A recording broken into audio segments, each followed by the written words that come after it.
A paz do Senhor, amados, tudo bem? Espero que todos estejam bem, tá? Hoje nós vamos começar mais um tema na IBD.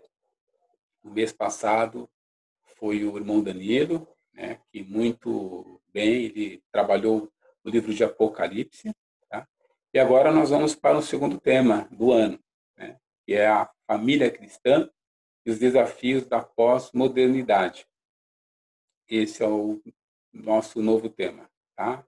Espero que os irmãos, né, gostem, entendo que vai ser edificante para nós entender um pouco como nós estamos vivendo hoje, né, nesse mundo pós-moderno. Eu quero aí agradecer a vida do irmão Danilo, né, pela ajuda aí com esse recurso, né, de mídia, né, em tempos de pandemia. Graças a Deus nós temos esse recurso para poder compartilhar, né, com os irmãos. E agradecer também ao pastor Felipe, né, que ele está sendo responsável aí pelos cultos, né, quarta-feira, o culto de domingo, o cultinho das crianças, né, infantil. Então, está sendo bênção para nós. Estamos em casa, mas estamos, né, perto dos irmãos e perto, claro, mais próximos de Deus também. Amém?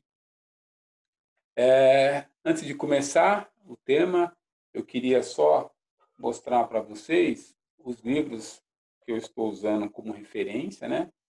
Aqui é esse, um deles aqui, vai ter indicado pelo Gabriel, que é do pastor Luciano Subirá. O tema aqui dele é o propósito da família, né? A importância da visão familiar na relação com Deus. Um livro muito bom, tá? Aconselho a vocês lerem.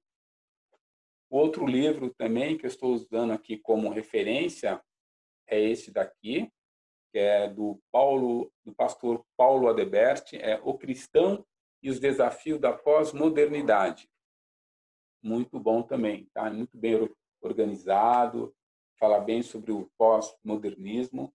Então, são essas duas referências e, claro, né, a palavra de Deus, né, para que a gente possa aqui dar continuidade a esses trabalhos da EBD.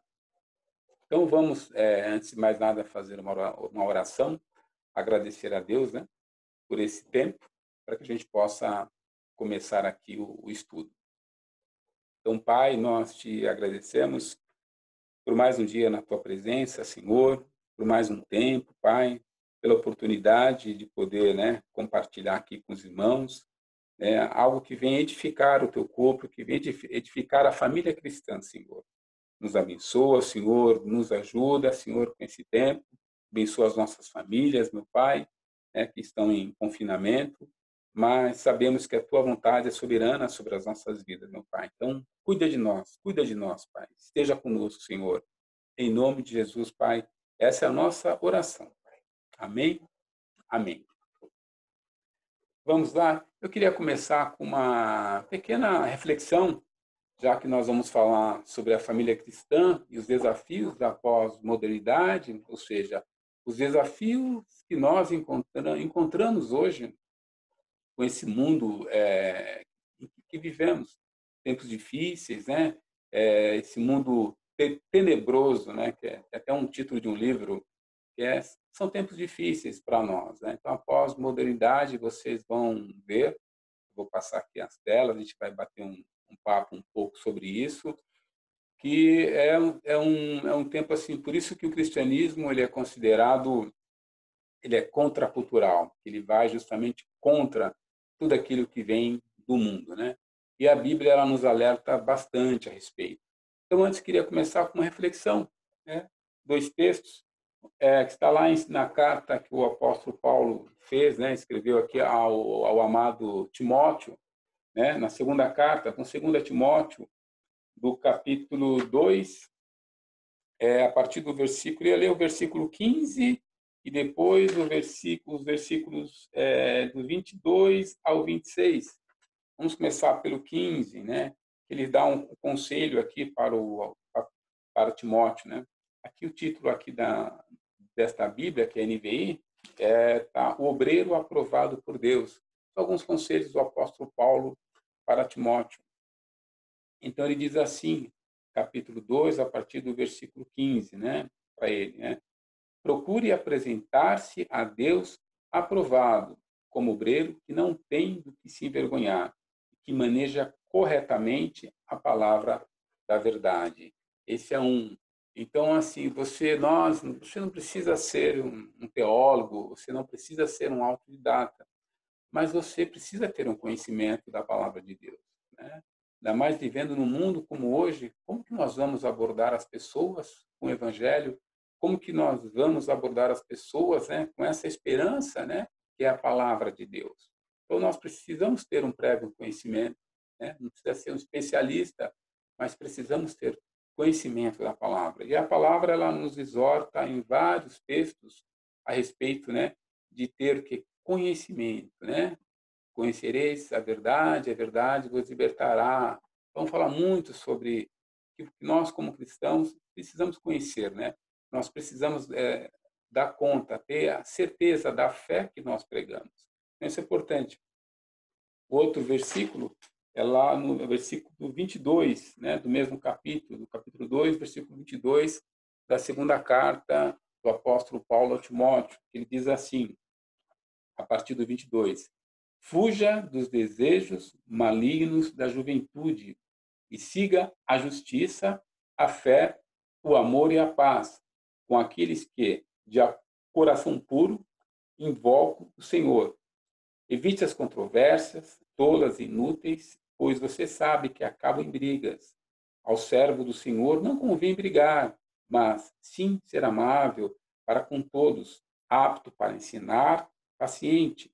Deve corrigir com mansidão os que se lhe opõem, na esperança de que Deus lhes conceda o arrependimento, levando-os ao conhecimento da verdade, para que assim voltem à sobriedade e escapem da armadilha do diabo que os aprisionou para fazerem a sua vontade. Então aqui o apóstolo Paulo ele dá conselho para o Timóteo em relação ao nosso comportamento, né, diante dos homens, diante daqueles que não acreditam, que não têm a fé que nós temos em Deus. Então, possamos abordar essas pessoas com mansidão, né, com muita prudência, com muita fé, né, calma. Então, o nosso testemunho de vida, nosso caráter, nosso comportamento vai valer muito para que a gente possa evangelizar essas pessoas. Não adianta você sair brigando, querendo forçar as pessoas aí a tapa, né, para que se convertam à palavra de Deus. Não é assim que funciona. Tem que ser por amor. Então, que o Espírito Santo possa, né, nos ajudar nesse sentido e que tenhamos, né, essa mansidão, essa paz no coração para trazer mais pessoas, né, para Deus. Amém, amados? Então, essa aqui é a reflexão para a gente começar esse tema. Então, vamos lá? Então, o tema, a família cristã e os desafios da pós-modernidade. Vamos lá?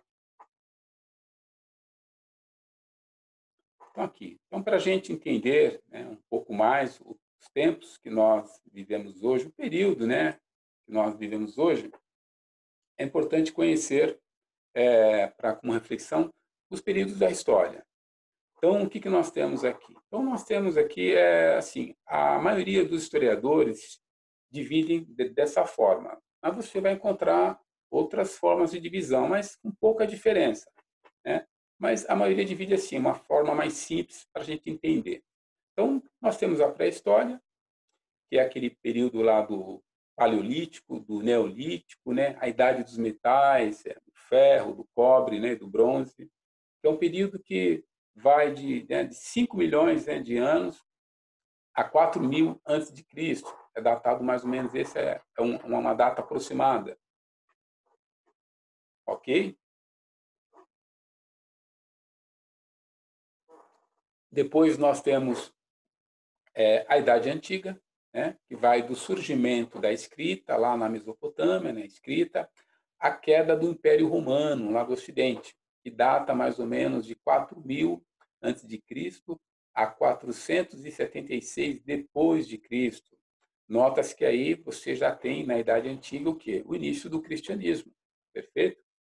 Depois nós temos Idade Média, é um período muito comentado, muito famoso, que começa com o final do Império Romano, né, e termina com a queda de Constantinopla. Então, a queda de Constantinopla foi a conquista de Constantinopla pelo Império Otomano, né, pelos turcos, o império poderoso da época lá, que data mais ou menos de 476, né, a 1453, ou seja, já estamos no século XV. Depois nós temos a Idade Moderna, né? Essa Idade Moderna é a idade que nós praticamente fechamos, né, alguns valores, fechamos algumas verdades, né, estabelecemos algumas verdades, né? A Idade Moderna ela é entre o final do século XV e início do século XVI, né? Ela vai até a Revolução Francesa. Ela data mais ou menos de 1453, né, a 1789. Outros historiadores datam tem outra data para a Idade Moderna, mas também não altera muita coisa não. Então ela vai até a Revolução Francesa, então que aquele período lá é século XVIII já, que acontece lá na França e influencia toda a Europa, que é a mudança, né, da monarquia por uma república democrática. Depois nós temos, aí sim, a Idade Contemporânea. A Idade Contemporânea é o tempo que nós vivemos hoje, né? Então, eles datam, em média, assim, da Revolução Francesa aos dias de hoje. Tá? É aí que nós entramos, né, no principal, né, na ênfase desse estudo aqui da EBD, que é o quê? O pós-modernismo, ou a pós-modernidade, que é o próximo slide aqui. Ok? Aí vem sim, aqui sim. Então, o que é pós-modernidade? Então, a pós-modernidade, em relação às datas, está aqui já no finalzinho, data-se o início da pós-modernidade no finalzinho do século XIX, né? Ou seja, a segunda metade, 1800 e pouco. Mais ou menos essa data. Tem outros historiadores começa mais ou menos em 1980, nos anos de 1980, a queda do Muro de Berlim, mas a gente vê pela história que os questionamentos que foram formulados na Idade Média, eles começam a ser feitos, né, os questionamentos, mais ou menos já no finalzinho do século XIX mesmo. Então, o que é pós-modernidade? Vamos lá. Então, trata-se de um movimento de ideias, né, e comportamentos que sucede à modernidade, ou seja, que vem depois, com a proposta de desconstrução dos valores absolutos. Veja que interessante, né? Então, a pós-modernidade, ela desconstrói, né, alguns valores que foram firmados na modernidade, que a gente vai estudar aqui. Então, a desconstrução dos valores absolutos, dando ênfase ao quê? A várias culturas, né? A cultura do relativismo, do pluralismo, do sincretismo, do consumismo, do desperdício, do hedonismo, do imediatismo, do esteticismo, entre outras culturas. Então, aqui são várias culturas, nós vamos abordar algumas delas, obviamente, né, as mais assim importantes para nós, né? Mas não se assustem não. Os nomes assim não é nada. Quando nós começarmos a falar, né, a estudar um pouquinho, vai ficar muito mais claro na mente de cada um, ok? Então esse é a pós-modernidade. É justamente o tempo que nós vivemos hoje. Então hoje nós vivemos, né, uma pós-modernidade. Vamos entender um pouquinho mais disso e procurar entender também a influência, né, da pós-modernidade para nós, como família cristã, como cristãos. Né? Ok? Vamos para o próximo. Aqui. Então, na pós-modernidade, para que a gente possa, vou subir aqui um pouquinho, para que a gente possa, né, entender melhor, vamos aqui dissertar um pouquinho os valores, né, as mudanças de valores na sociedade. Aí vocês vão entender um pouco mais do que está acontecendo hoje. Então, o que nós temos, né? Como ênfase, né, na pós-modernidade? Então, não existe a verdade, não existe mais a verdade absoluta, né? Tudo é relativo e cada um pode ter a sua própria verdade. Então, o que nós vamos estudar depois, que é o relativismo, né? Ele é tá muito assim inserido hoje na pós-modernidade. Então, hoje não se tem mais, né? Não tem mais a verdade absoluta. Então, aquelas verdades que nós construímos até a Idade Moderna, elas estão começando a ser desconstruídas, né? Na, nesse período que nós vivemos, que é a pós-modernidade. Nós vamos entender um pouquinho mais depois. Outro ponto, né? Há uma fusão de doutrinas religiosas, né? Constante, onde todos os caminhos levam a Deus. E o uso de amuletos é indispensável. Então, assim, é uma fusão de doutrinas religiosas mesmo, que nós chamamos de sincretismo religioso, né?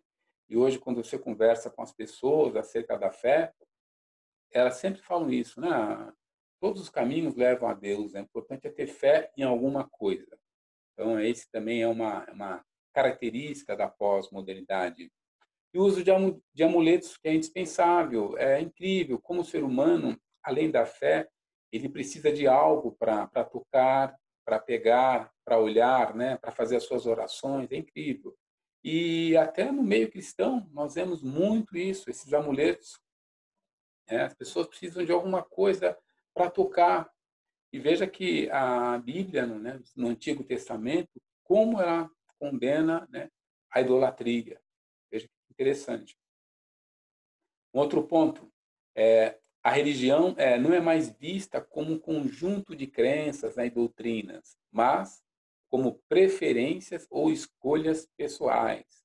Ou seja, as pessoas veem hoje a religião como uma loja, né? Como se você vai numa loja, um fast food. Você vai numa loja, tem nas prateleiras, ela escolhe aquilo o que lhe convém.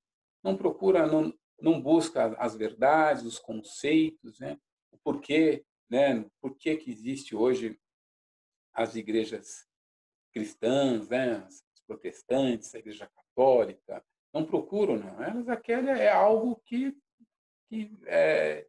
onde ela se sinta bem, e que seja da escolha, né, pessoal. Então, é como se uma religião, como fosse, né, fosse assim um fast food, né, como fosse um produto. Ah, eu quero esse produto aqui porque com esse produto aqui eu vou ter só uma hora de culto, vou ter um culto na semana, um outro culto no domingo que seja, lá a gente se reúne, lá não faço isso, não faço aquilo. Então, para mim, isso é interessante. As demais, não. Então, é assim, infelizmente, é assim. Perdeu-se a essência, né? A busca, né? A busca pelo conhecimento, o porquê das coisas. Um outro ponto interessante, né? Dentro dessas mudanças de valores na sociedade. A força do capitalismo, né? Que incentiva o consumo exagerado das pessoas como forma de prazer, né? E felicidade. Isso é muito comum, o status, né? Esse capitalismo selvagem.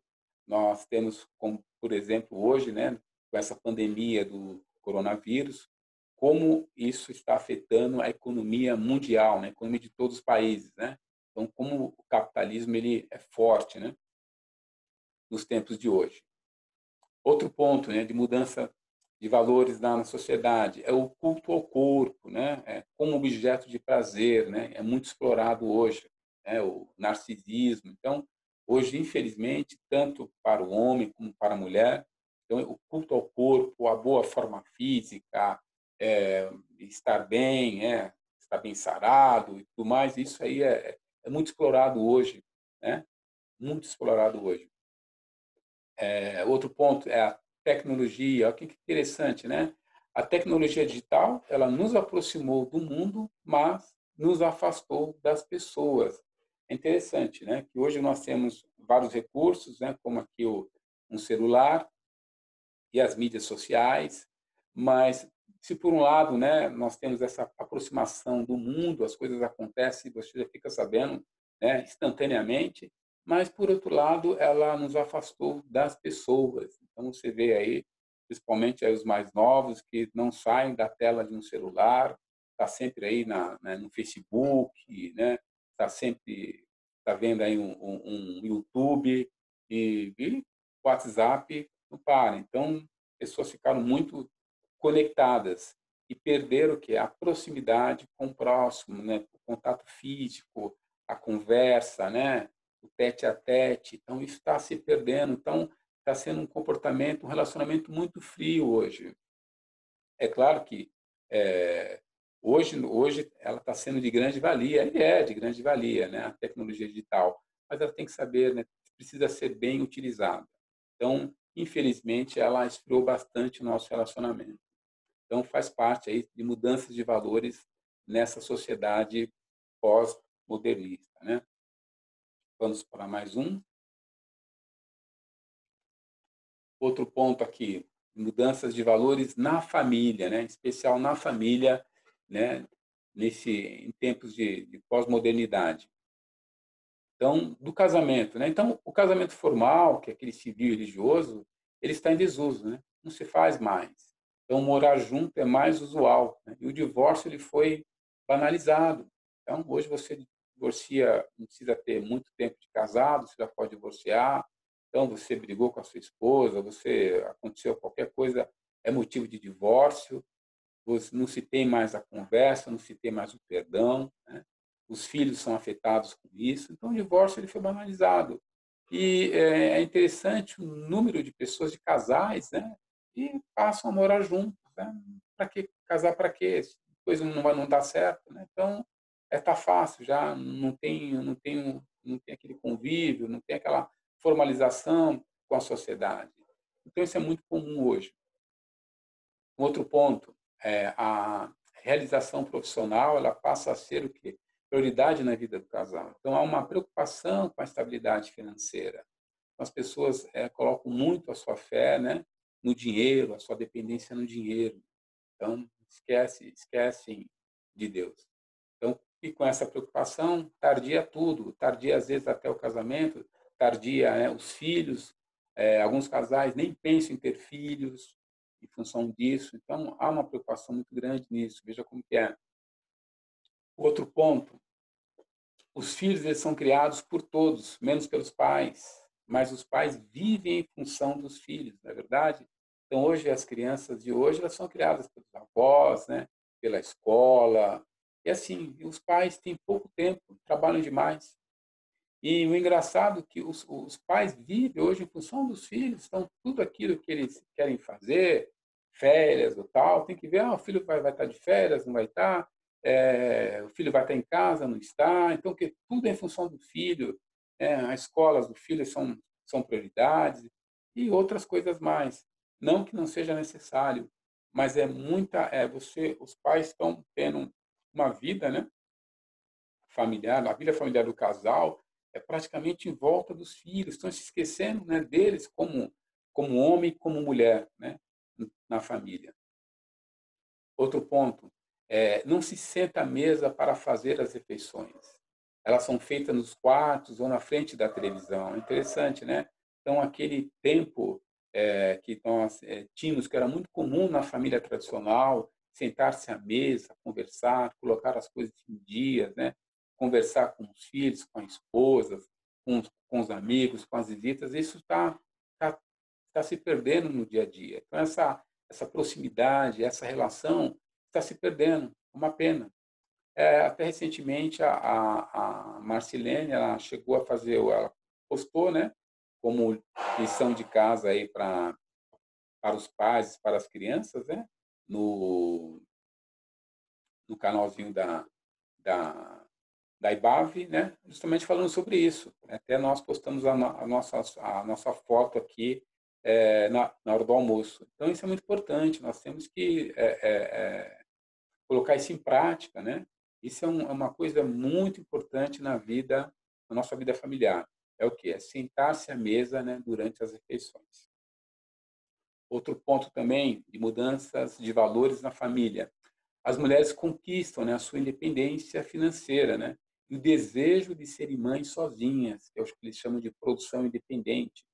Então, com o advento da mulher no mercado de trabalho, né, disputando praticamente, né, junto ali com o homem, os cargos executivos, os cargos mais importantes, né, de uma empresa, isso está ajudando com que a mulher conquiste a sua independência financeira, né, e o desejo de serem mães sozinhas, que é essa produção independente. Então, são várias mães aí que estão, né, não querem saber de constituir uma família com um homem, com o marido, e fazem, tem a sua produção independente, tem o seu filho, e assim vai. Então, está o quê? Tá fragmentando a família.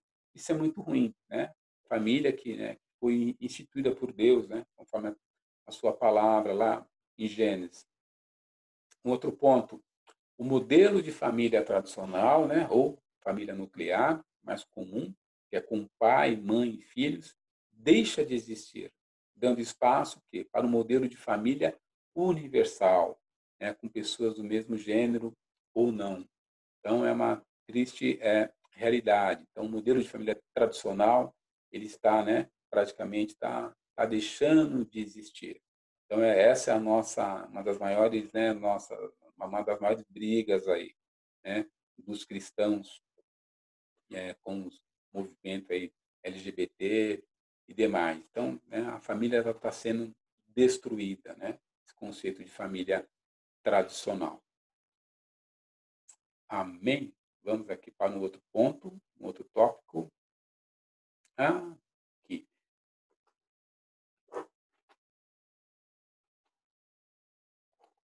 Importante para a gente, tá? Nos tempos em que nós vivemos, alguns princípios, né, cristãos, né, sobre o mundo. Interessante que a Bíblia ela nos alerta, né, a respeito do mundo, né? Que nós, qual que é o nosso papel aqui, o que nós somos aqui. Ela nos alerta bastante. Então, para a gente é importante que, mesmo com o mundo de hoje, que nós vivemos hoje, para que a gente não possa, né, se misturar, para que nós tenhamos assim a certeza, a ciência daquilo que a palavra de Deus ela traz para nós, né, como verdade, né? Então, aqui tem alguns textos bem interessantes, eu separei para que a gente possa ler. Então, na carta aqui de 1 de João 5,19, que diz assim, né? Sabemos que somos de Deus e que o mundo todo está sob o poder do maligno, ou seja, esse mundo jaz o maligno. Então, por mais que você queira, que você almeje, querer transformar o mundo, nós somos limitados, né? Nós temos o nosso papel diante da palavra de Deus, né? Nós temos o nosso papel. Então, nós temos que ser, como está lá em Mateus, né? Ser luz, né? Aqui nessa terra, né? Sal da terra, luz do mundo e sal da terra. Nós temos que ser aqui referências e trazer pessoas, né, para Deus. Esse aqui é o nosso papel. É importante. Nós temos que ser referências aqui. Mas o mundo jaz o maligno. Uma vez nós convertidos, não pertencemos mais a esse mundo, verdade? Em 1 Pedro 2,11, que diz assim, né? Amados, insisto em que, como estrangeiros e peregrinos, né, no mundo, vocês se abstenham dos desejos carnais, né, que guerreiam contra a alma. Amém? Então é isso, nós somos estrangeiros e peregrinos aqui, né? Somos forasteiros aqui. Então, é isso que a palavra de Deus, né, ela diz para nós. Então, cuidado com as paixões carnais, né, que guerreiam contra a alma. Então, nós temos que ficar muito atentos com isso. Um outro texto, né, interessante, né, que o pessoal pensa que o fato de ser cristão, de se converter, né, a Cristo, ao cristianismo, nós ficaremos livres aí de toda e qualquer, né, dificuldades da vida. Muito pelo contrário, pelo contrário. Ao que diz a palavra em João 16:33, do Evangelho de João. Eu disse essas coisas para que em mim vocês tenham paz. Jesus falando para os seus discípulos, né? Neste mundo vocês terão aflições, contudo, tenham ânimo, eu venci o mundo. Então, nós não estamos livres das dificuldades, mas passar as dificuldades com Cristo, né, é outra coisa, é bem melhor. Verdade? Ele nos conforta, né? Então, as tribulações, a palavra de Deus fala, né, que nas tribulações, aqueles que estão com ele, né, nós nós passaremos, né? É só você pegar as histórias, né, da Bíblia, quando ele sempre protegeu o seu povo, sempre protegeu o seu povo, né? Quando teve vários, né, conflitos, vê lá as pragas do Egito, como o seu povo ele foi protegido. Então, Deus sempre, né, cuidou, zelou por nós. Um outro texto, né, que está na carta de 1 João, né, 2,15, não ame o mundo nem o que nele há. Então, se alguém ama o mundo, o amor do Pai não está nele. Então, nós não devemos amar as coisas do mundo. Então, muito cuidado, principalmente com a idolatria, né? Com a idolatria, muito cuidado, principalmente com a idolatria. Então, hoje, homens que idolatram homens e assim vai. Então, muito, muito cuidado com isso, né? Não ameis o mundo, as coisas que há no mundo, né? Nós temos que estar firme nos caminhos de Deus. Tiago 4,4, né, diz assim, adúlteros, vocês não sabem que a amizade com o mundo é inimizade com Deus? Quem quer ser amigo do mundo, faça inimigo de Deus. Olha como é forte essa palavra, quando ele fala assim, adúlteros, ou seja, infiéis, né? Ou seja, estão traindo a confiança de Deus. Não sabe que a amizade com o mundo é inimizade com Deus? Quem quer ser amigo do mundo, faça inimigo de Deus. Veja que interessante, né? Então, nós devemos estar bem claro. Por isso que nós, né, vamos sempre contra a cultura deste mundo. Nós temos o quê? Que preservar os nossos valores, né? Nossos valores como cristãos, valores morais. Temos que preservar os nossos valores, né? E nós temos a palavra de Deus, que é verdade para nós, que é a nossa verdade. Então, isso tem que ser, né, ratificado diariamente, né? Tem que estar sempre no nosso coração, nas nossas mentes, né? A verdade. Amém? Como Jesus mesmo disse, né, que ele é o caminho, a verdade e a vida. E que ninguém vem ao Pai senão por ele. Ele é o caminho para nós. Outro ponto, né, que é importante para nós no mundo de hoje, né, nessa pós-modernidade, são princípios cristãos, né, sobre sabedoria, importante para nós, né? Muito importante para nós. O Salmo 111, 10, ele é bem, olha só o que diz a palavra do Senhor, ó. O temor do Senhor é o princípio da sabedoria. Então, todos os que cumprem os seus preceitos revelam bom senso. Então, o temor do Senhor é o princípio da sabedoria. Então, temer a Deus, seguir os seus caminhos, os seus conselhos, os seus preceitos. Esse é o temor do Senhor, esse é o princípio da sabedoria, né? Então, todos que cumprem os seus preceitos revelam bom senso. Então, por isso nós devemos, claro, que a sabedoria lá do alto primeiro, né? E Deus ele vai nos orientar aquilo que a gente deve conhecer aqui nessa terra, né? Que o homem também tem seu conhecimento, ele foi imagem e semelhança de Deus, ele tem o seu conhecimento, né? A própria palavra diz que a ciência, né, se multiplicará. Então mas nós temos que buscar primeiro a sabedoria lá do alto, né? Que é essa que vai nos orientar o que nós devemos conhecer aqui nessa terra. Um outro ponto também, Tiago 1,5, que diz assim, se algum de vocês tem falta de sabedoria, né, peça a Deus, que a todos dá livremente, de boa vontade, ele será concedida, né? Então, peça que possamos pedir a Deus sabedoria, sabedoria que vem lá do alto, possamos pedir a Ele, né? Em 1 Reis 4:29, né, Deus deu aqui a Salomão sabedoria, olha só, discernimento extraordinário e uma abrangência de conhecimento tão imensurável quanto a areia do mar. Veja como foi, né? Deus, Salomão poderia ter pedido tantas coisas para Deus, mas ele pediu o quê? Sabedoria, né? Sabedoria. Salmos 37:30, né? Que a boca do justo profere sabedoria e a sua língua fala conforme a justiça. Bem, em Provérbios 16:16 diz assim: é melhor obter sabedoria do que ouro, e é melhor obter entendimento do que a prata. Veja como a Bíblia enfatiza, né, a sabedoria do alto. Em Provérbios 21:30, que diz assim: não há sabedoria alguma, nem discernimento algum, nem plano algum que possa opor-se ao Senhor. Então, veja, né? Então, não há sabedoria alguma, nem discernimento algum, e nem plano algum que possa opor-se ao Senhor. Então, tudo aquilo que vem contra, né, a palavra do Senhor não é sábio, né? Não é sábio, não é prudente. Então, que nós possamos buscar essa sabedoria, né, que vem do alto, que vem do Senhor para as nossas vidas. Em tempos como hoje, que nós vivemos, vamos buscar essa sabedoria que vem do alto, que vem do Senhor. Veja, amados, para a gente, né, olha só como reflexão, vejamos aqui as contribuições do cristianismo, né, no mundo. Então, olha que interessante.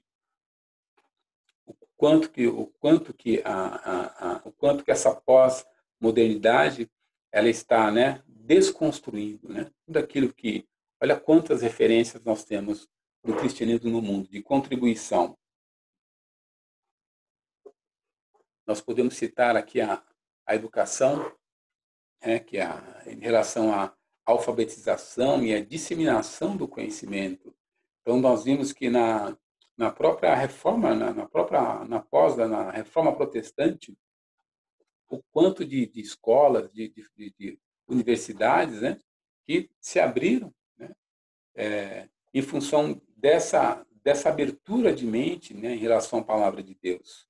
Então, na Europa, onde começou ali o mundo protestante, né, o quanto de escolas ali, João Calvino, foi aberto de escolas, faculdades, para isso, ou seja, como o povo começou a ter, né, acesso ao conhecimento, alfabetização também, até a própria a contra do catolicismo, né, a contra-reforma também, os jesuítas. Se o Brasil, praticamente, ele tem uma dívida. Se o Brasil tem a educação que tem hoje, graças aí, parte dela aí, graças aos jesuítas, né? Começaram com os colégios católicos aqui, e, obviamente, também os colégios protestantes, têm, assim, são de grande valia, né? Para a educação do mundo, para a educação dessas pessoas, desses povos, né? Outra contribuição do cristianismo, né? O amor à vida, né? Ou seja, contra o infanticídio, a morte precoce de crianças, né, ao nascer. Então, graças aí ao cristianismo, né, muitos países, muitos que tinham essa cultura, né, graças ao cristianismo, isso começou a ser, né, apagado da história. O aborto mesmo, a pena de morte, a própria eutanásia, por mais que hoje estão sendo questionados, né, nesse período pós-moderno, mas aí graças ao cristianismo, por esse amor à vida, é que isso não aumentou. A instituição da família, né? Olha que interessante, né? O casamento de homem e mulher, a criação de filhos, né? A palavra de Deus sempre ela foi contra o divórcio, sempre contra a poligamia também, né? Contra o incesto, contra a infidelidade. Então, a palavra de Deus sempre nos educou nesse sentido, né? Na instituição da família. Então, essa é uma contribuição muito grande para a família, que vem do cristianismo, que vem da palavra do Senhor. O cuidado com os necessitados, né? Veja, os pobres, os mendigos, os doentes, como Jesus, né, nos seus evangelhos, no Novo Testamento, ele bate nessa tecla em relação aos pobres, aos mendigos, aos doentes, aos necessitados. Olha o cuidado, né? Que interessante. Se hoje nós temos assim várias ONGs, se nós temos aí ajuda, né, daqueles que têm mais aí poder aquisitivo, é graças aqui à palavra do Senhor, né, que foi disseminada ao longo da história. Graças a isso, os direitos, né, das mulheres, respeitos contra o feminicídio, né, o direito civil e penal, a igualdade jurídica. Olha que interessante. Que interessante, o direito civil e penal. Então, quer seja, se hoje nós temos, né, tudo que hoje que nós temos como direito civil e como direito penal, tudo isso aqui muita influência aqui da palavra de Deus. Então, a igualdade jurídica, né, direitos e obrigações das pessoas nas suas relações patrimoniais e familiares, a influência dos 10 mandamentos no direito penal, interessante, né? não matarás, né? Não furtarás. Então, você vê o quão importante o cristianismo, né? O trabalho, né? Que ele fez, o papel dele na sociedade do mundo, principalmente no Ocidente como um todo. Então, isso é muito importante. Aí nós vamos entender um pouco mais para frente como que algumas coisas estão sendo desconstruídas, né, por esse período, pela pós-modernidade. Então, muito daquilo que nós, né, que construímos, estabelecemos até a Idade Moderna, hoje está sendo desconstruído, né, na pós-modernidade. E nós vamos trabalhar com tema a tema, explicar bem aqueles, né, que passado no slide anterior, para que vocês possam ter uma noção. E o impacto disso nas famílias, mais importante, nós como cristãos, né? Por isso o tema é a família cristã e os desafios da pós-modernidade. Então, todos esses conceitos da pós-modernidade, eles vão influenciar muito na família cristã. E mais do que nunca agora que nós temos que, né, nos fortalecer, né, bater aqui os nossos pés, né, e sermos firmes, né, na verdade que nós acreditamos. Veja o quão tem sido influenciada, né, as famílias com esses conceitos da pós-modernidade. É por isso que nós, né, somos o quê? Contra, né, a cultura desse mundo. Então esse é o objetivo desse tema, é fazer com que nós possamos fazer uma reflexão, né, nos desafios que nós temos, né, diante daquilo que vem sendo pregado nos dias de hoje. Então nós vamos trabalhar com aqueles temas, relativismo, pluralismo e outros mais, e explicando e deixando assim para nós, né, qual que é o nosso trabalho, qual que é o nosso papel de casa, o que nós devemos fazer, né, em relação a tudo isso. Amém, amados? Então eu fecho aqui, né, essa aula introdutória. Espero que os irmãos aí tenham gostado. E na próxima aula a gente vamos trabalhar um pouquinho com a cultura do relativismo, ok? A influência do relativismo na igreja, na família cristã, e os desafios do cristão no mundo relativista. E depois, se der, a gente trabalha com outro tema também. Senão a gente fica aqui, a gente vai a cada aula a gente trabalha com uma cultura ou com uma ou duas culturas que estão assim emergentes nesse período pós-moderno, ok? Então, amados, espero que vocês tenham gostado mais uma vez. Agradeço aqui a oportunidade. Agradeço mais uma vez também aí o Danilo, o pastor Felipe, né? Obrigado pelo apoio e que possamos, né, continuar, né? A igreja podemos, né? Não podemos no momento, né, em função de prudência e de respeitar as nossas autoridades, fazer o nosso culto na igreja, a nossa CBD na igreja, mas estamos aqui em casa poder compartilhar um pouco com os irmãos, com algo que possa agregar, né, a cada um de nós, que possa agregar as nossas famílias e que possa agregar, né, o corpo de Cristo. Ok, amados? Então, fiquem com Deus, tá? E até a próxima. Um grande abraço.